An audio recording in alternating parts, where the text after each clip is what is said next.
Hi everyone, welcome to the Introduction to AWS Storage Gateway webinar. My name is Arun Sundaram and I'm a product manager with AWS Storage Services.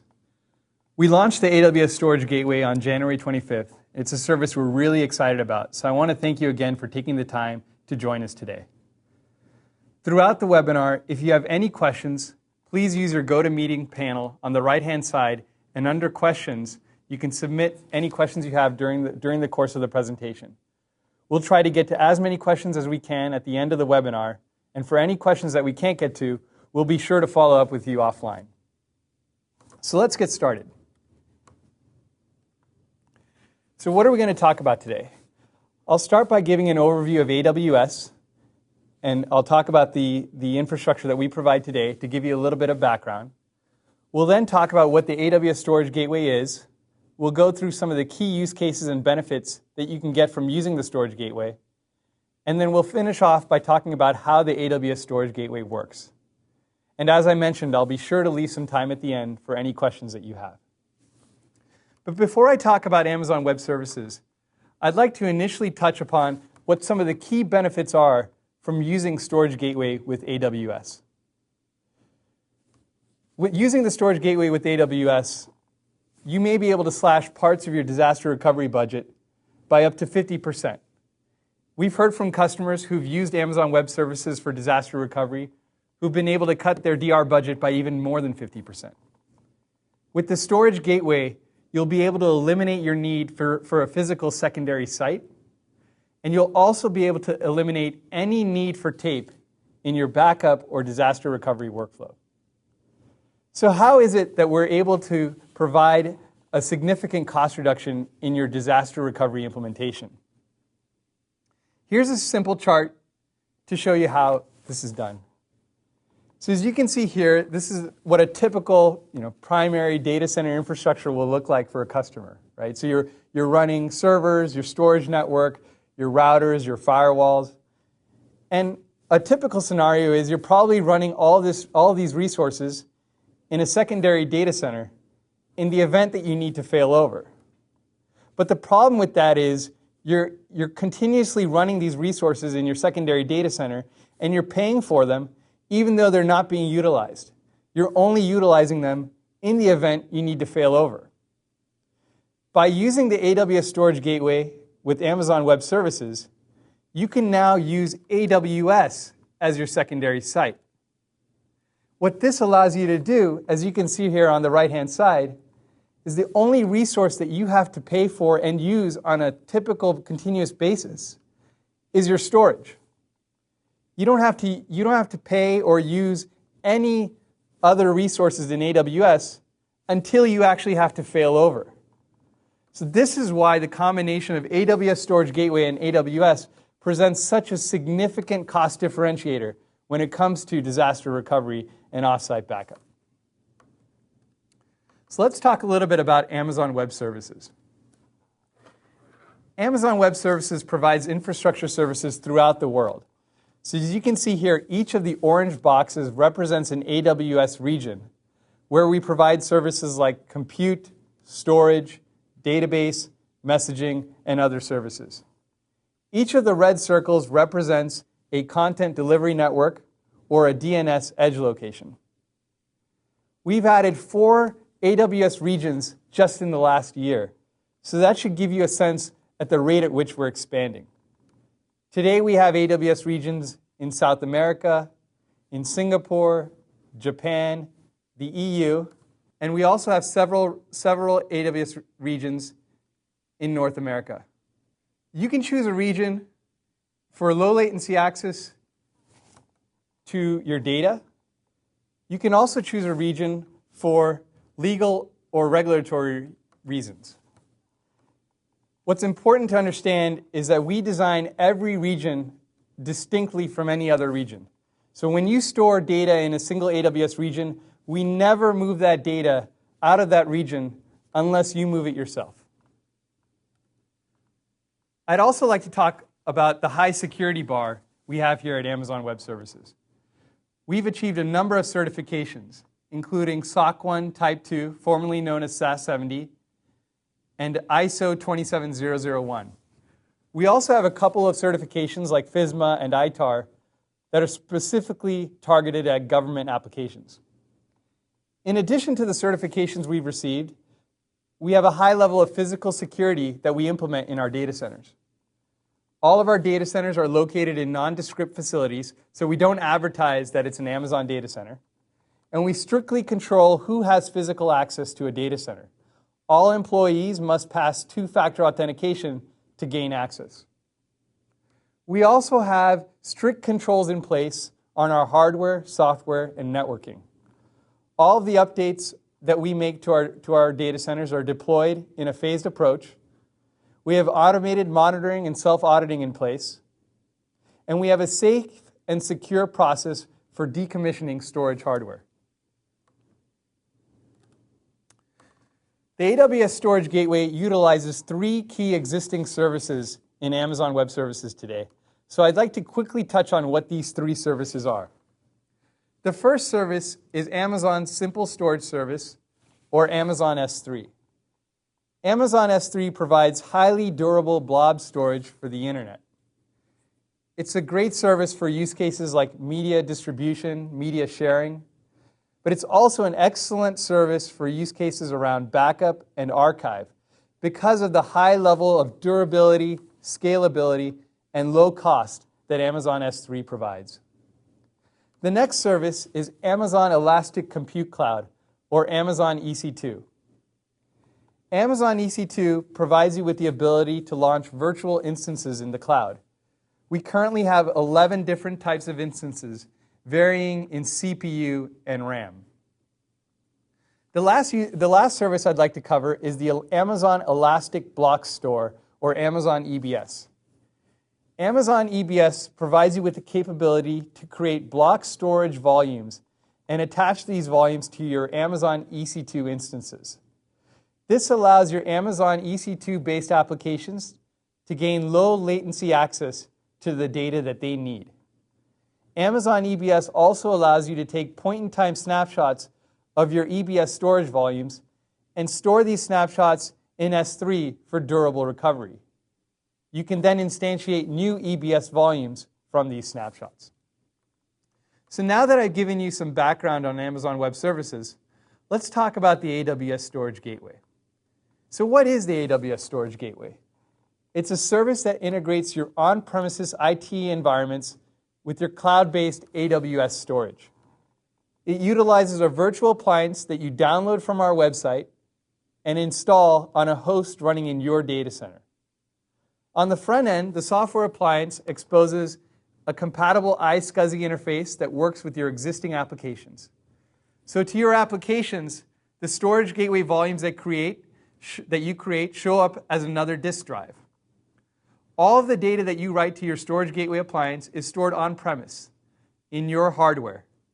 This ensures that your applications continue to benefit from low latency access to the data that they write. But in addition to storing the data locally on your storage hardware, the AWS Storage Gateway also uploads your data to Amazon Web Services, where it is stored encrypted at rest in Amazon S3 in the form of Amazon EBS snapshots. Here's a diagram outlining how the AWS Storage Gateway fits within your architecture. So on the left-hand side, you see a box which represents your data center. In this case, you would download the Storage Gateway virtual machine, deploy it on a host running in your data center. You would then connect storage volumes on the Storage Gateway VM to your existing applications over an iSCSI connection. The data that you write from your applications is written and stored locally on direct attached or storage area network disks running in your data center. This ensures low latency access to your applications. The data that you write is also securely uploaded via SSL and stored in Amazon S3 in the form of Amazon EBS snapshots.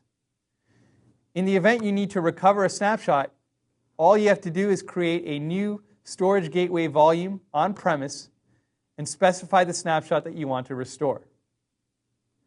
Because we store the data as an Amazon EBS snapshot, You're also able to migrate your workloads from your on-premise application servers to your Amazon EC2-based instances. When you need to access this data from your Amazon EC2 instance, all you have to do is create an Amazon EBS volume from the snapshot that you've stored in S3, and then you can then attach this volume to your EC2 instance. This allows you to ensure that when you're running your applications in EC2, you don't have to worry about ensuring that your data that you've written from your on-premise applications is kept in sync with your AWS applications.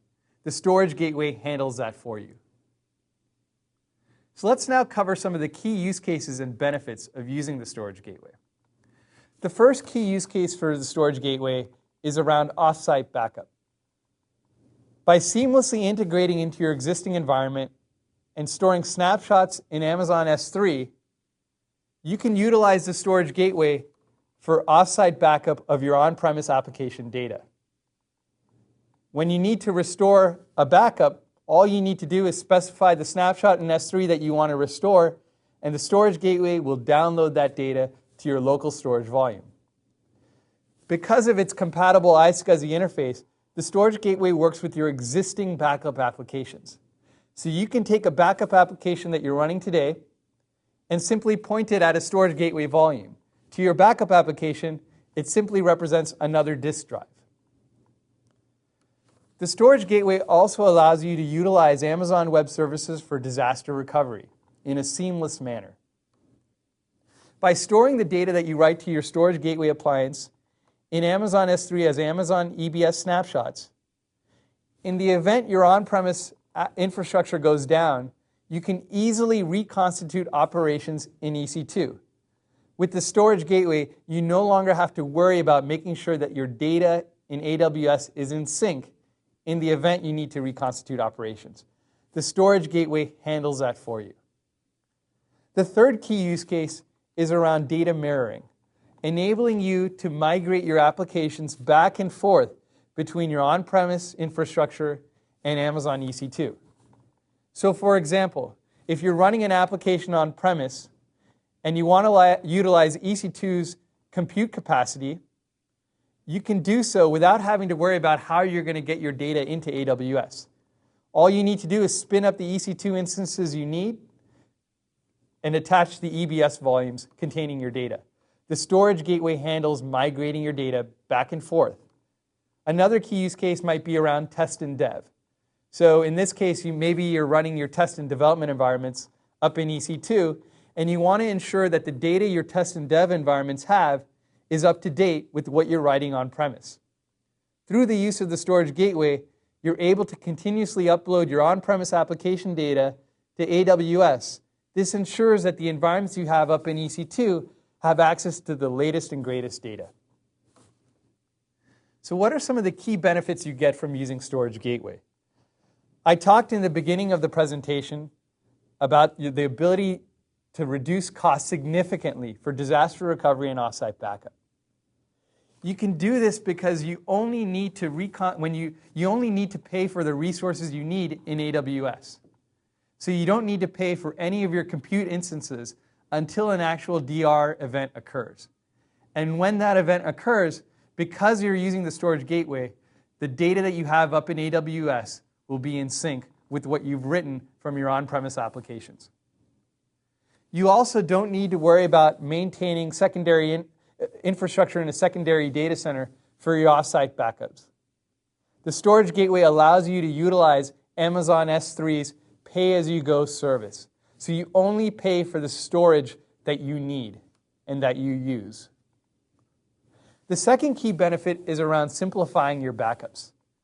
So today, for example, you might be writing your backups to tapes, and you're having to ship these tapes off-site, and you're dealing with the operational burden of maintaining and managing these tapes.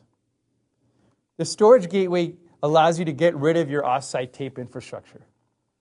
By plugging in seamlessly with your applications, all you need to do is continue to write your data to your on-premise local disks, and the Storage Gateway will seamlessly upload your data to Amazon S3, where it is durably stored. It also allows you to integrate with your existing applications. So if you're utilizing an existing backup application and you're writing to tape, all you need to do is point that application at a local disk drive backed by the Storage Gateway.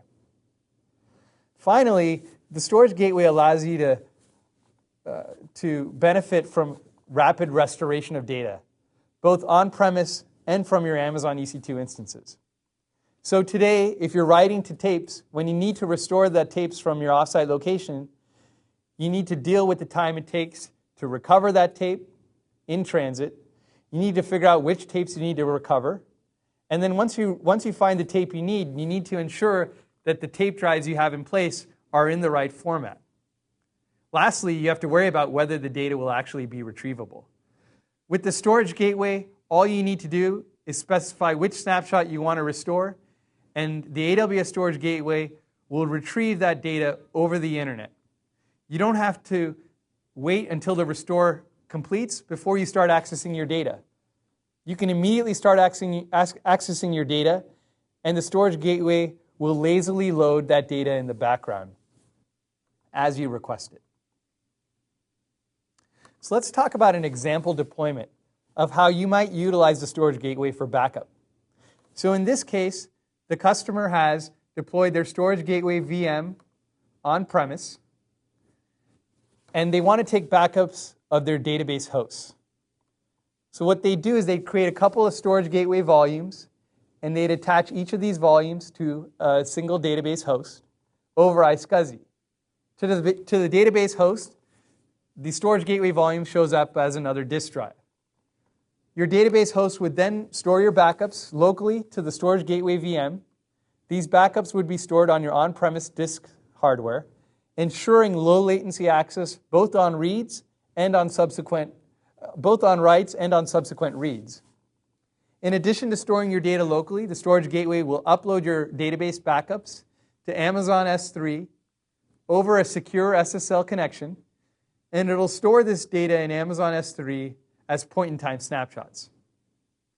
Let's say you then need to restore this backup from Amazon S3. All you need to do is create a new Storage Gateway volume, specify the snapshot in S3 that you need to restore, and then connect this volume to your database host. Your database host will now have access to the backup that you stored in Amazon S3. So what makes Amazon S3 such a compelling target for your offsite backups? When you store data with Amazon S3, S3 redundantly stores your data on multiple devices across multiple facilities within an AWS region. Amazon S3 maintains the durability of your data by quickly detecting and repairing any lost redundancy through the use of checksums. This is both for data at rest as well as when storing and retrieving data. In addition, Amazon S3 is designed to sustain the concurrent loss of data in 2 facilities within an AWS region. Let's now talk through another example deployment of how you might utilize the Storage Gateway for migrating workloads between your on-premise and EC2-based infrastructure. So in this example, the customer is running a financial analytics application. They're running it on-premise, and they want to be able to access that data from EC2 in the event they need additional capacity on EC2 to process that data. They could provision all of that capacity on-premise, but then they'd be paying for a bunch of underutilized servers. But they want to be able to migrate their data to EC2 while still benefiting from low latency access to that data from their on-premise financial analytics application. So all the customer needs to do in this case is deploy a Storage Gateway VM on-premise, create a Storage Gateway volume, an iSCSI volume, and mount it to their host running their on-premise financial analytics application. The application will be able to read and write data from the local Storage Gateway volume over this iSCSI connection. And the Storage Gateway will asynchronously in the background upload this data over a secured SSL connection to Amazon S3. The data will be stored as point-in-time snapshots as EBS snapshots. So when the customer then needs to access their data from EC2, all they need to do is create an EBS volume and attach it to an EC2 instance. So let's drill down a little bit more into how the restoration within EC2 would work for this customer. All the customer would need to do is create an Amazon machine image in the cloud, pre-bundled with their operating system, and in this case, their financial analytics application. When they want to process this data from EC2, they would simply create an Amazon EC2 instance from this Amazon machine image. So the instance now has the correct operating system and their financial analytics application installed. They would then create an Amazon EBS volume from the snapshot that they wrote to Amazon S3 from their on-premise storage gateway. And they would then attach this volume to their Amazon EC2 instance. They're now able to start processing this data from their Amazon EC2 instance. Now that we've covered some of the key use cases and benefits of Storage Gateway, let's talk about how the Storage Gateway works. I'll first talk about some of the key features that Storage Gateway provides today. The first key feature is gateway-stored iSCSI volumes. By allowing you to create gateway-stored iSCSI volumes, the Storage Gateway ensures that your applications have low latency access to the data that they write on-premise, both on writes as well as on reads. So with gateway-stored iSCSI volumes, all of the data that you store to those volumes are stored locally on your on-premise storage hardware. In addition to storing the data locally, the AWS Storage Gateway also uploads your data as snapshots and stores these snapshots in Amazon S3 in the form of Amazon EBS snapshots.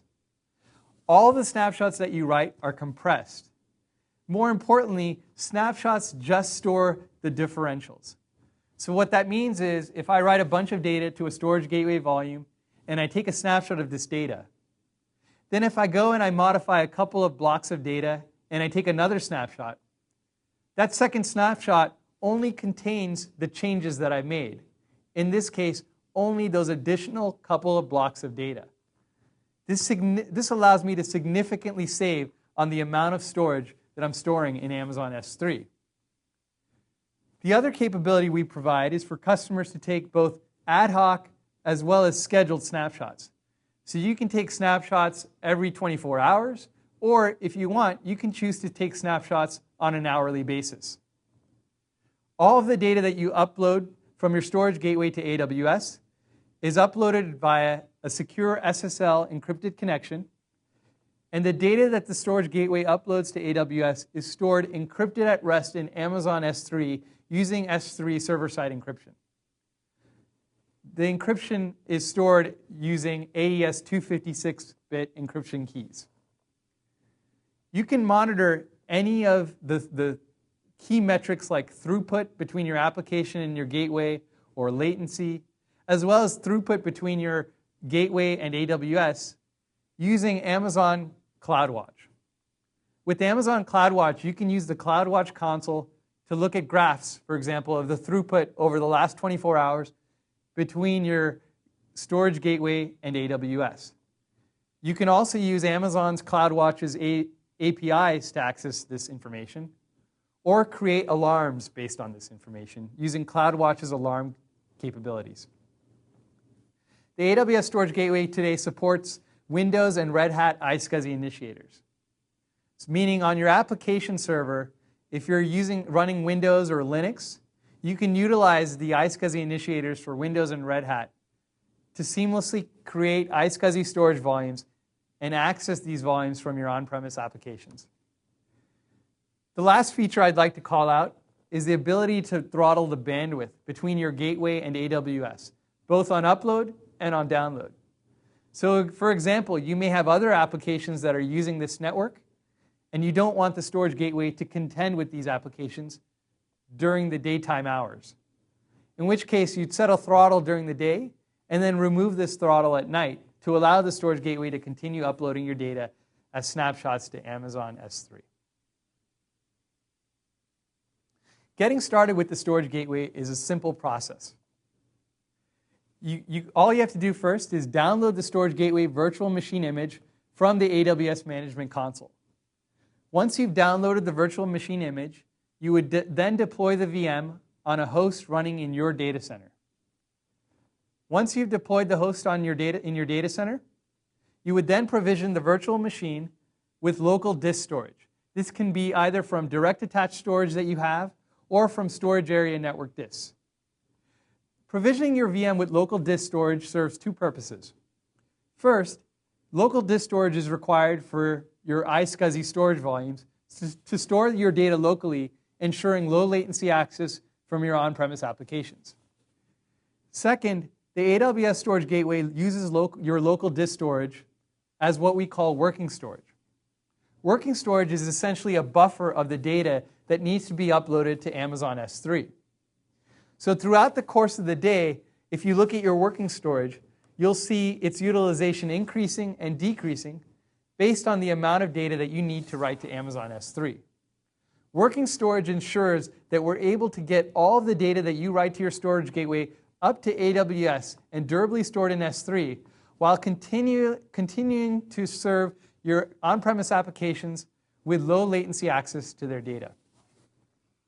Once you provision a VM with local disk storage, the next step is to activate your gateway.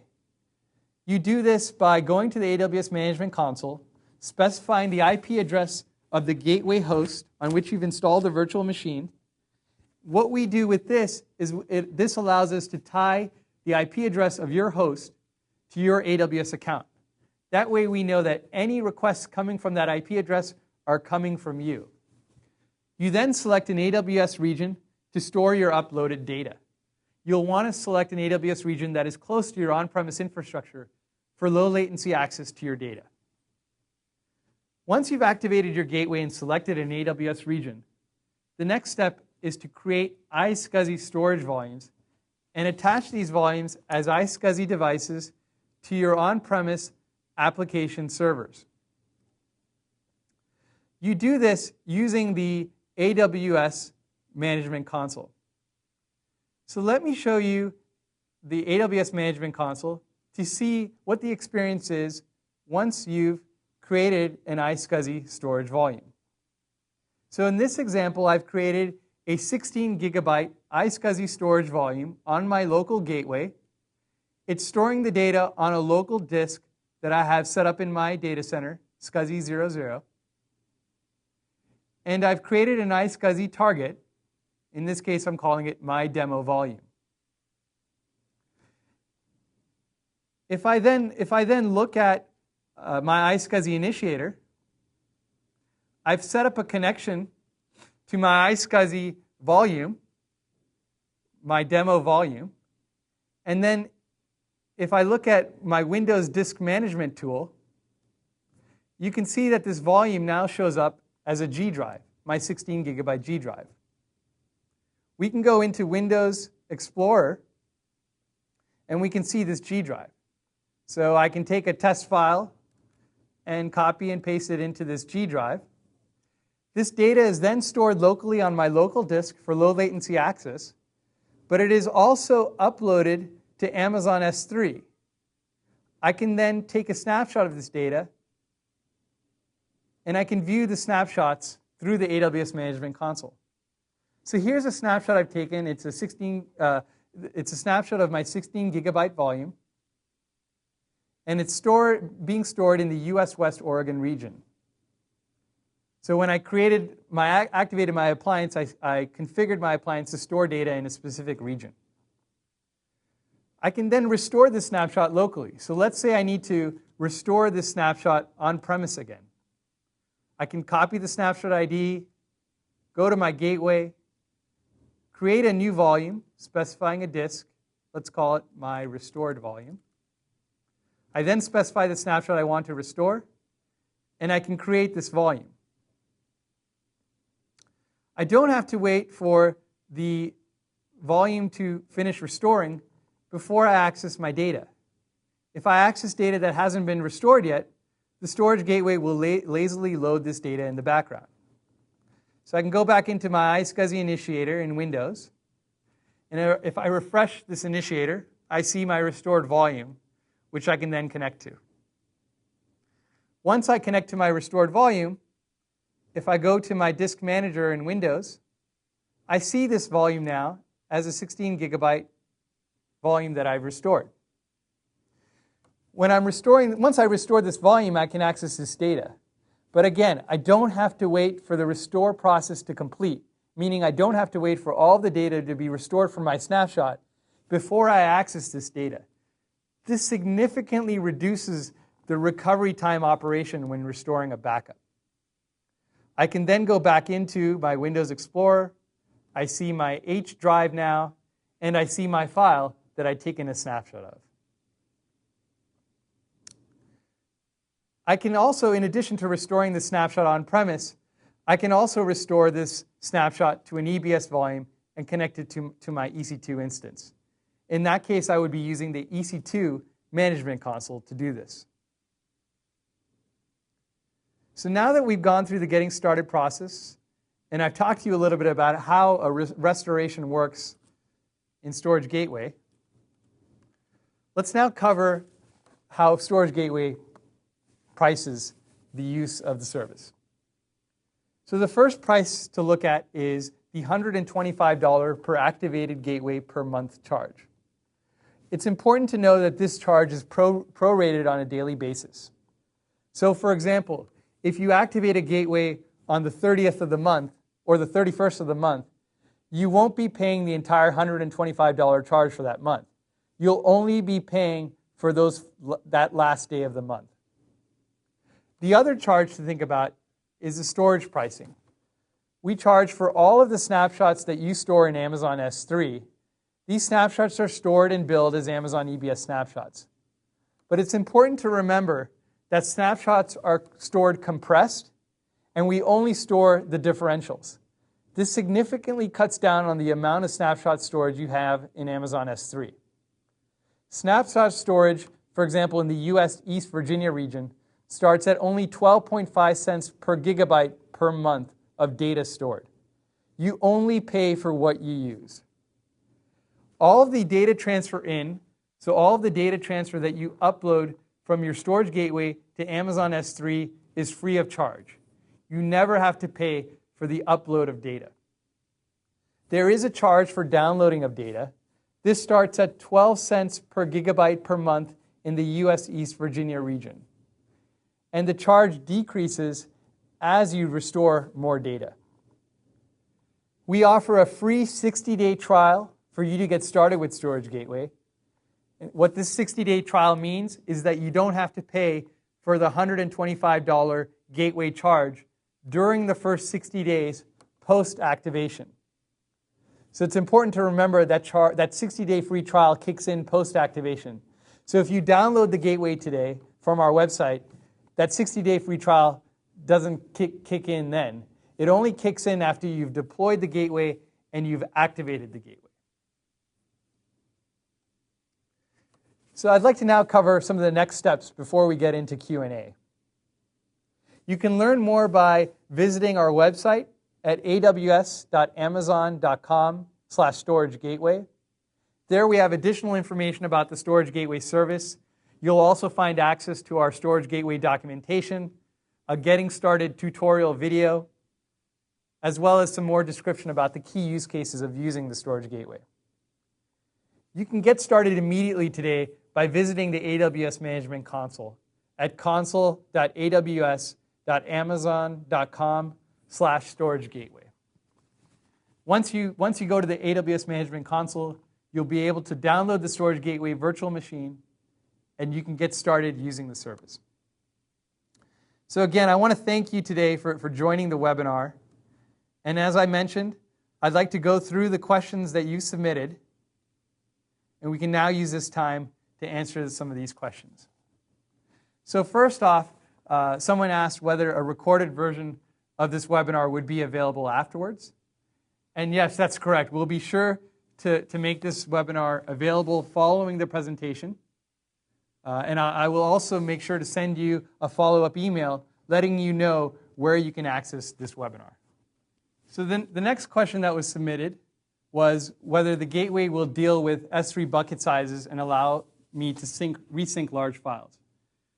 Again, because all the data is stored with Storage Gateway in S3 as Amazon EBS snapshots, there is no limit to the amount of snapshots that you can store in Amazon S3. There's no limit to the amount of data, and whether this data is large files or small files, the storage gateway simply presents a block storage volume to your application. So there's no limit to the size of the file that you write. The next question was whether you can encrypt the snapshot data in Amazon S3 using the storage gateway. So yes, all data that the storage gateway uploads to AWS is encrypted at rest on upload via SSL and on download. In addition, all of the data that the storage gateway stores in Amazon S3 is encrypted at rest using AES 256-bit encryption. The next question was whether if you do a failover to your Amazon EC2 instances and update the data, does the gateway provide a way to resync the data back on-premise when you reconstitute operations on-premise? That's a great question. And the answer to that is yes. So the data that we store in Amazon S3 is stored as Amazon EBS snapshots.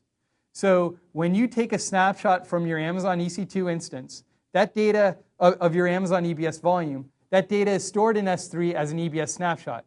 And you can restore your EBS snapshots on-premise to your gateway volumes. So the storage gateway allows you to move your workloads back and forth between your on-premise applications and your EC2-based applications. This allows you, in this specific case, to reconstitute operations on-premise in the event a disaster has occurred and your on-premise infrastructure is back up and running. The next question was around restoring data. Does that volume have to be downloaded to the data center in order to access that data? So when restoring a volume to your on-premise infrastructure using the storage gateway restore capability, you do not have to wait for the entire volume to be downloaded to start accessing your data. So this allows you to minimize your recovery time operations. Recovery time objectives. When you create a volume from a snapshot in S3, you can simply attach your on-premise application to that volume and begin reading and writing data to that storage volume. If you try to access data that we haven't yet downloaded, we will immediately download that data from S3.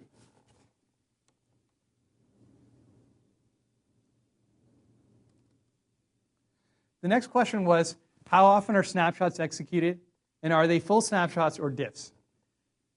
Snapshots by default occur on a scheduled basis once every 24 hours. You can change that schedule to occur more often. You can also take ad hoc snapshots. But it's important to understand that snapshots only store differentials. So if I take a snapshot today of my data, and then I don't write any more data to my storage gateway volume, and I take another snapshot, I have not added any more storage to my Amazon S3 total snapshot usage. So if I write a bunch of data today, and I only modify a couple of blocks, and then I take a snapshot, the snapshot only stores the blocks that I've changed.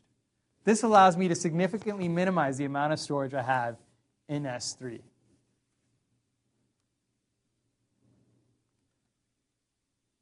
Looking at the question, the next question was, can I recover the snapshot to my on-premise storage gateway? And yes, you can. So you can take a snapshot of an EBS volume from an EC2 instance and recover this on-premise. So the next question was around what type of virtualization we use for the virtual machines. Today we support VMware. So in order to use Storage Gateway today, you need to be running a VMware hypervisor on-premise. And the virtual machine that we provide to you that you download from our website is supported by a VMware hypervisor today. We plan on supporting additional versions, both of additional versions of VMware. We also plan on supporting additional hypervisors in the future. So the next question was, when I said that you didn't have to wait to download the data on a restore, whether this meant to this applied to waiting for the entire set of data or specific log files. Really, it depends on the application whether or not all of the data needs to be restored on download. So if I'm running an on-premise application that requires all of the data to be present locally, then in that case, I would need to restore all of my data locally before I access the data. But if I'm running an application, for example, let's say it's a file share that I'm backing up to my to Amazon S3, in that case, I can start accessing files and opening up files, be it regular user files or log files, without having to wait for the entire restore to complete. So the next question was around the next question was around how direct attached storage is provisioned for the Storage Gateway VM. So the way you do that is you use the VMware console to allocate local disks using VMDK files. They can either be using VMware's VMFS technology, or you can also allocate storage from storage area network disks that you have in your data center. But you can actually allocate disks with existing data. So for example, let's say I'm using a SAN today, and my SAN has LUNs which contain existing data, and I want to then have the storage gateway start writing data to that existing LUN and uploading the data from that LUN up to Amazon S3. When I create my storage gateway volume and I specify the LUN on which I want to store my data, I can check a box that says preserve existing data. What that tells us is your disk already contains data, and we'll start bootstrapping the data from that disk up to Amazon S3. This allows you to easily start using the existing disks that you have in your data center. But it's important to understand also that we have a 1 terabyte per disk limit. So you can create storage gateway volumes up to 1 terabyte in size.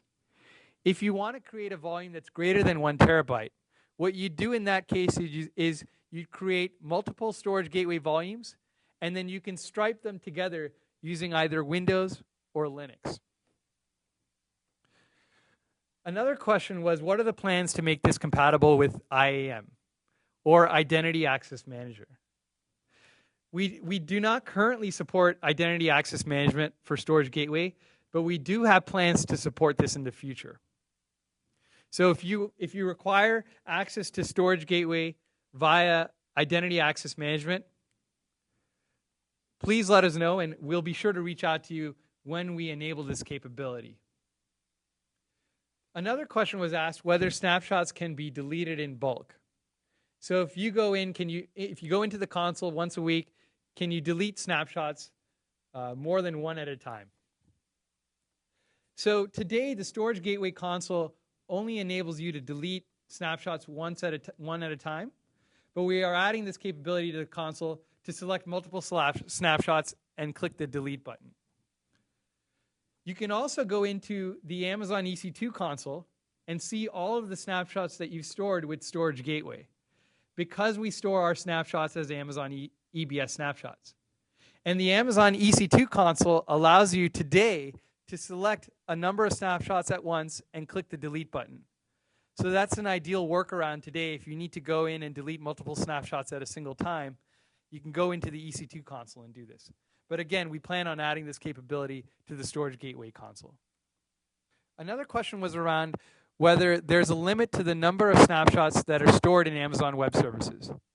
There is no limit to the number of snapshots you can store in Amazon S3 using the Storage Gateway, nor is there a limit to the amount of data that you store in S3 using your Storage Gateway. There is a limit to the amount of data that you can allocate on-premise for your Storage Gateway volumes. So we do have a 12 terabyte limit per gateway for your local storage. But if you have a use case which requires more than 12 terabytes of on-premise storage, we urge you to reach out to us. You can find a link to do so on our public FAQ on our website. Please reach out to us and let us know what your use case is. Another question was asked whether you can access your storage data via iSCSI from your Amazon EC2 instances. So the Storage Gateway exposes an iSCSI interface through the Storage Gateway volumes on-premise to your on-premise applications. When restoring data and accessing this data from your Amazon EC2 instances, You do so through the use of Amazon EBS. EBS allows you to create block storage volumes and attach these volumes to your EC2 instances. EBS ensures that your EC2-based applications can access this data over a standard compatible block storage interface. However, this is not an iSCSI interface from EC2. Another question was asked whether we support the South America region today. So the AWS Storage Gateway today supports the Northern Virginia region, Northern California region, the Oregon region, Japan, Singapore, and the EU. We do not yet support the South American region. However, we do have plans to support this in the short term. Another question was asked is whether or not there's an API for AWS Storage Gateway. So today, all interaction with this AWS Storage Gateway is done through the AWS Management Console. However, we do have plans to support an API.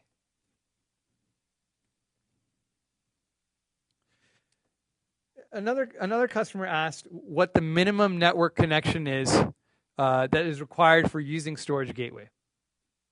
So that's a great question. That really depends upon how much data you're writing within your workload. So if you're writing several gigabytes of data a day versus several terabytes of data a day, that will really dictate the network that you need to make Storage Gateway work. But there are a couple things that we do to speed up the transfer of data from your on-premise gateway to AWS. First, we compress all the data on upload and on download. We've seen customers who are uploading files that compression can compress their data by over a 2-to-1 ratio. The other thing that we do to speed up the taking of snapshots is we don't wait for you to take a snapshot before we upload your data to Amazon S3. Whenever you write data to your storage gateway on-premise disk, we store this data locally for low latency access, and we also upload this data to Amazon S3 without waiting for you to take a snapshot. This ensures that when you do take a snapshot, we're able to complete the snapshot quickly. It also minimizes the need for a very large network connection. Having said that, we also support AWS Direct Connect. So we do have customers using the storage gateway with Direct Connect because they want a dedicated pipe between their on-premise storage gateway and their Amazon S3. Another question was asked around whether the storage gateway appliance is updated automatically. So yes, we do handle all maintenance of the storage gateway for you. When you activate a gateway, you specify a weekly maintenance time on your gateway.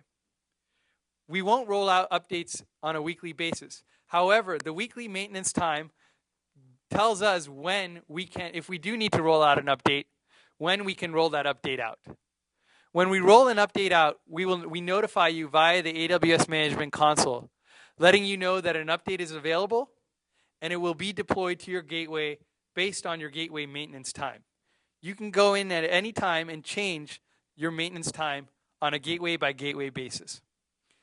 This ensures that AWS manages your gateway both for any new features that come out. You don't have to go and download a new gateway to gain access to those features. We will update your gateway for you. So another question was asked whether or not you need equal local storage available. So for example, if you're writing 2 terabytes of data on-premise, do you need to store all 2 terabytes of data on-premise? Or can you instead store those 2 terabytes of data in AWS and not have any on-premise storage?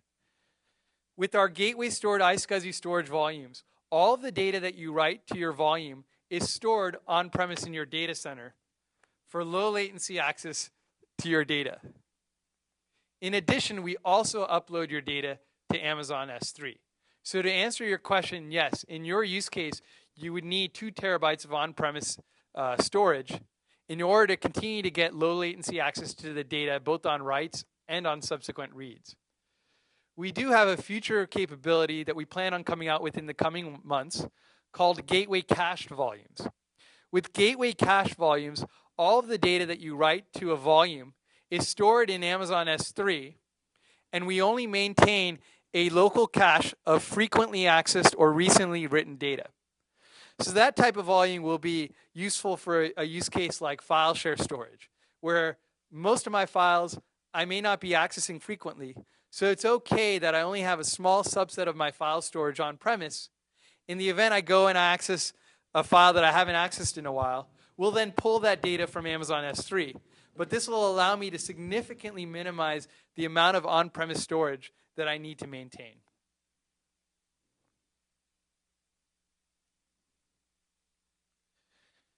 So another question was to go over how the restore process works in a little bit more detail. Sure, that's not a problem. So as I showed you when I walked you through the AWS Management Console process, the way a restore works is you take the snapshot ID of the data that you want to restore, and when you do the restore, you create a storage gateway volume, and you specify the snapshot ID of the data you want to restore. Once you specify the snapshot ID and you create your storage gateway volume, you can then attach this volume to your on-premise application server over an iSCSI connection, and you can then begin immediately accessing that data. We will start downloading that data belonging to that specific snapshot from Amazon S3 down to your local storage gateway disk.